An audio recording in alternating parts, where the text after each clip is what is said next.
سر ڈک کے رکھنا سنت طریقہ ہے. ایک سنت انسانیت کی ہے، دوسری سنت اسلام کی ہے، تیسری سنت نماز کی ہے. 3 سنت ہے. انسانیت کا تقاضا ہے کہ جس طرح پیروں میں جوتا ہوتا ہے نا، اس سے زیادہ ضروری سر پر ٹوپی اور تاج ہے. سرداری کی جگہ ہے. کوئی کائنات میں محترم انسان ننگے سر نہیں گزرا ہے. کوئی نبی رسول ولی اور پرہیزگار کسی عہد و زمانے میں بھی بغیر عذر یا احرام کی پابندی ہو کے کبھی بھی ننگے سر نہیں دیکھا گیا. سر ڈکا رہا ہے. اسلامی تعلیمات ہے کہ گاڑی چلاتے ہوئے، دکان کرتے ہوئے، کارخانہ دیکھتے ہوئے، باہر بازار جاتے ہوئے، گھر آتے جاتے ہوئے سر پر ٹوپی ہو.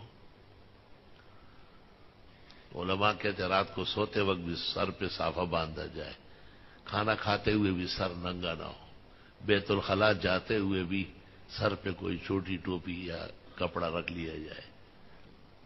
اتنا اہم مسئلہ ہے. اور نمازوں کے لیے ہمارے مجمع الانہر میں، ملتقى الابہر میں، حلبی کبیر شرح منیہ میں، صغیری اور کبیری شرح منیہ میں، قنیہ شرح منیہ میں، المجتبہ شرح قدوری میں، الجوہر النیر شرح قدوری میں، نہایہ میں، بنایہ میں، تمام معتبرات فقہ میں لکھا ہوا ہے کہ جس طرح کرتا شلوار ضروری ہے، اس طرح سر ڈھانکنا بھی ضروری ہے. استحباب ہو یا سنت مؤکدہ ہو، کرنے کا کام ہے، چھوڑنے کا کام نہیں.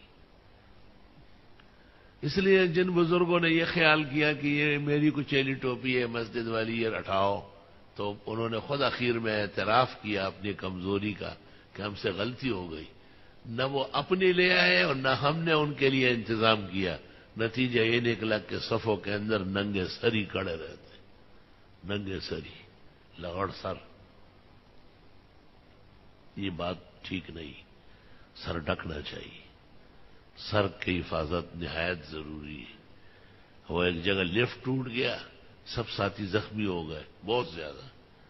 ایک ساتھی کا سر بچ گیا اور وجہ یہ بتائی گئی کہ سر پہ پگڑی تھی. اللہ اکبر، سنت کا معجزہ ظاہر ہو گیا.